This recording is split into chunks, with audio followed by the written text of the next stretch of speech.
main theme on the show in the next half an hour. So first up, we have Nilesh Shah of Kotak Asset Management, and next we have Robert Parker of Credit Suisse, who will join in to make sense of the mayhem in China and assess the impact for Indian investors. Let's quickly start with the markets itself. India was not immune to the rout that we saw in China. So let's invite Nilesh Shah, in fact, to tell us about what he believes could be the way forward. Nilesh, hi, good evening, and thanks for joining us. It was a really disappointing start, and it came out of nowhere. Of course, these China problems have been talked about for a while, but today we saw a damage of more than 500 points in one shot. How did you read into this, and would you get spooked now? See, definitely China is one factor which we have to watch out for. And clearly today for the Global Emerging Market Fund, India is still part of the BRICS. We need to differentiate ourselves vis-a-vis China. The ultimate investor, when he's seeing headline that Chinese economy is slowing down or Chinese economy has problems of debt, he probably loses confidence across Brazil, Russia, China, India altogether. They are seeing headlines which are not conducive from Brazil as well as Russia as well as China. And whatever positive headlines we make probably is not making impact on them, and which is why we are seeing selling pressure. But this selling pressure in turn creates an opportunity if we can market ourselves well. Within the BRICS, BR and C are crumbling, but I can stand apart, I can stand out, and hopefully should result into collection of more flows from investors away from Brazil, Russia and China.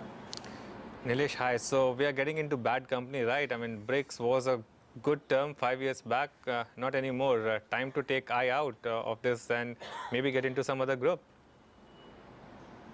I think instead of going into other group, if we stand on our own, and if we can demonstrate to the world that here we have made companies like Maruti, which has grown bigger than their parents, and we have given decent return to investors, probably we will get differentiated vis-a-vis the emerging markets.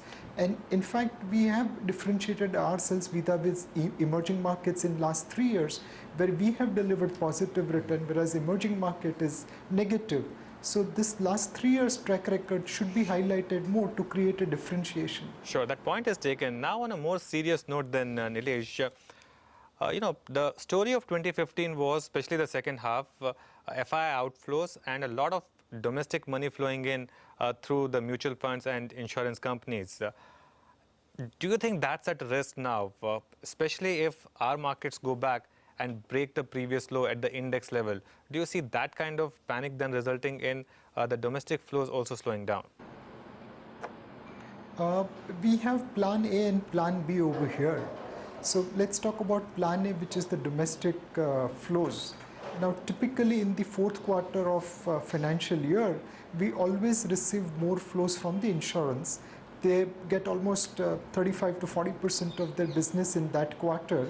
And traditionally in the Jan to March quarter, insurance have been bigger buyers of equities. My presumption is that this quarter should be no different from last quarter.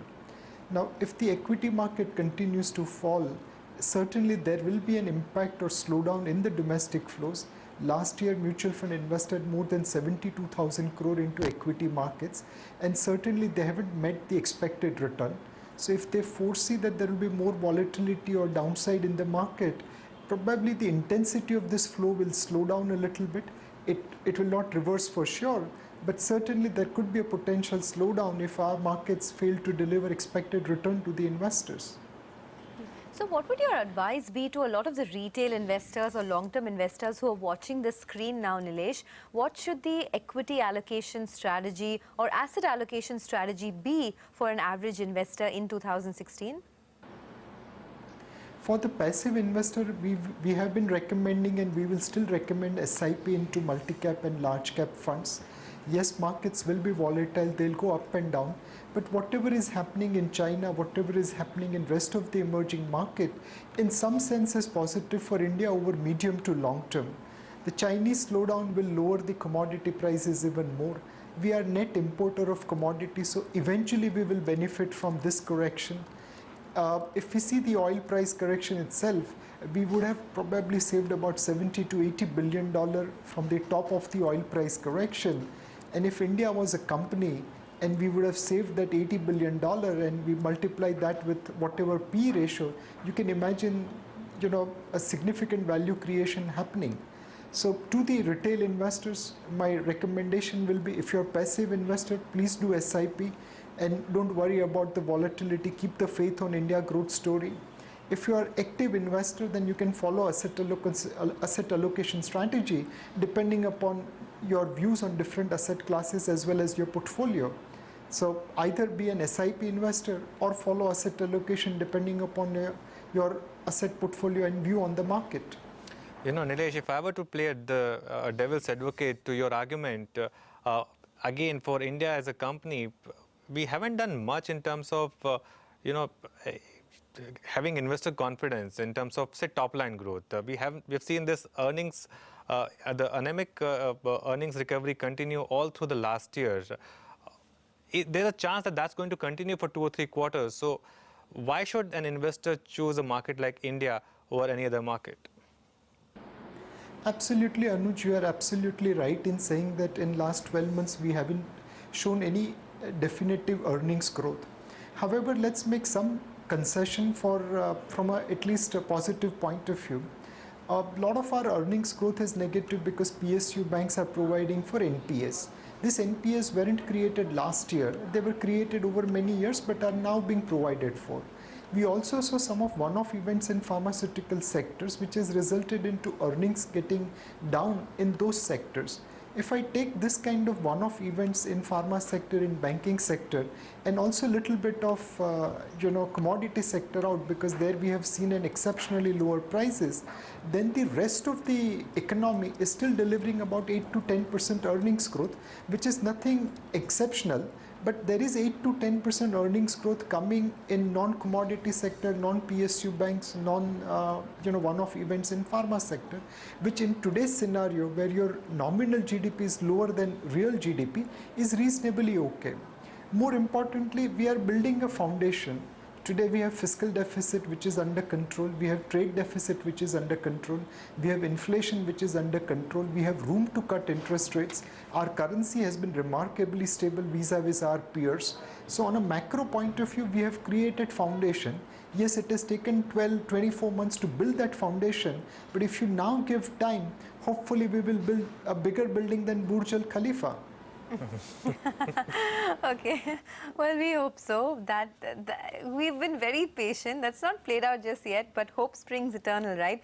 Just for the very near term, Nilesh, how high is the possibility of India or Indian markets being at the start of a prolonged cyclical bear phase in an otherwise structural bull market?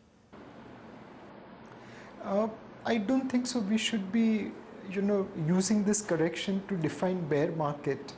Bear markets are probably those markets where the prices are correcting because fundamentals are not in place, because valuations have become expensive. In India's case, we are at a valuation which is about 15.5 times. Now, if market corrects, valuation will become even cheaper. That's not the bear market. That's actually the beginning of the bull market, because more smart money will come to buy at those attractive valuations. The second thing is market cap to GDP ratio. I mean, today we are trading a market cap to GDP ratio of roughly about 60%. That's not very expensive. So I don't subscribe to this theory of bear market. Yes, in calendar year 2015, we haven't delivered return expected by the investors, but you take 2 years horizon and we have still delivered 20% plus return, which is not bad. Equity market can be linked to Chinese economy or Chinese concepts in one manner, that most equity markets are like bamboo tree. You keep on watering for 4 years and nothing happens, and then the 5th year bamboo tree goes and touches the sky. In equity market, the only difference vis-a-vis bamboo tree is that you don't know which is the 5th year, which is the year in which markets will give return. Could it be 1st year? Could it be 5th year? Okay, you're talking a lot about bamboo tree, Burj Khalifa, Nilesh. So maybe expecting some big heights for Indian markets as well in 2016. But the bigger problem, or one of the big problems for our market, Nilesh, has been that the market hasn't got leadership from the two big sectors, banking and IT. Banking, in fact, even private sector banks seeing one of the worst runs that we have seen in some times, especially the leadership stocks. And even IT has not done much. where do you think the leadership will come? Because at the end of the day, while mid-cap story is fine, the index needs to move. Absolutely, Anuj. The leadership, unfortunately, is happening from an economic point of view into our unlisted space. We have seen e-com companies creating billion-dollar plus market cap. Now, unless until those companies comes into the listed space, the leadership may not come into the index. The second thing is related to within index, private sector banks, material companies, they should be able to provide the leadership. We have also seen fair amount of underperformance in, certain petrochemical company, petrochemical giant. Now, possibly there could be an opportunity over there as well. My feeling is that like calendar year 2015, 2016 will be year of stock specific returns. The returns might be available outside of index rather than within the index, and that is why we have seen mutual funds delivering 4 to 8% outperformance over benchmark indices, and the same trend should continue in calendar year 2016 as well. Okay, we love your eternal optimism even when the markets are turbulent, Nilesh, and we liked all of your analogies today as well. You have a good day. Thanks so much for joining us and giving us your views. So that's one market expert on the global cues and the kind of impact that India might see because of the situation in China. We'll do one thing, we'll take a break, but still ahead, Robert Parker of Credit Suisse will join in with his take on the Chinese.